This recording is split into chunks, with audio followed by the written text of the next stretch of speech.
Hello दोस्तों, स्वागत है आप सभी को बेसिक मैथ स्टडी के यूट्यूब चैनल पर।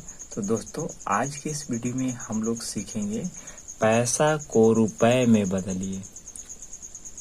तो देखिए, पहला प्रश्न है 10 पैसा, दूसरा है 25 पैसे, तीसरा है 1315 पैसे। तो सबसे पहले दोस्तों, हम लोग जानते हैं कि 1 रुपया बराबर 100 पैसा होता है। 100 पैसे होता है। 1 रुपया बराबर कितना पैसा होता है? तो 100 पैसा होता है। तो पहला प्रश्न है 10 पैसा में कितना रुपए होगा? तो ध्यान दीजिए कि जब 1 रुपए में 100 पैसा हो रहा है तो 10 पैसा में कितना रुपए होगा? तो 10 पैसा बराबर रुपए कितना होगा? तो 10 के 10 लिख दीजिए। अब भागा कितना से करिएगा? तो 1 रुपए में 100 पैसा होता है, तो 10 पैसा में कितना रुपए होगा? तो इससे 100 से भाग कर देना है। अब देखिए दोस्तों, सबसे सिंपल है भाग करने का तरीका।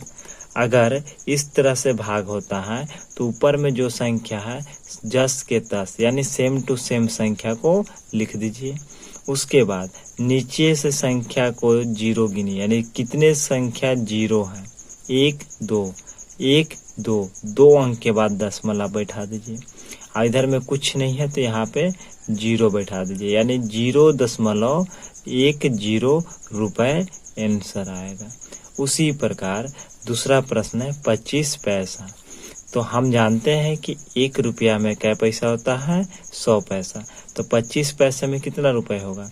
तो 1 रुपया में 100 पैसा होता है, तो 25 पैसे में कितना रुपए होगा?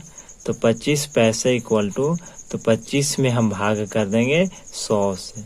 25 में कितना से भाग कर देंगे? 100 से। और जब 25 में 100 से भाग करेंगे तो देखिए 25 के 25 लिख दीजिए। और नीचे में शून्यों की संख्या कितना है? तो 1 2, तो 1 2 अंक के बाद दशमलव बैठा दीजिए और यहाँ पे 0 के 0 लिख दीजिए। उसके बाद तीसरा प्रश्न है दोस्तों 1315 पैसे। 1 रुपए बराबर 100 पैसा होता है। 100 पैसा होता है।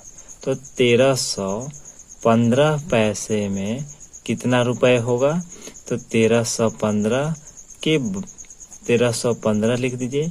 बटा में 1 रुपए में 100 पैसा होता है, तो 100 से भाग कर दीजिए। अब यहाँ पे देखिए 100 से भाग करना है तो सबसे सिंपल तरीका है कि जो ऊपर में संख्या है सेम टू सेम लिख दीजिए। 1315।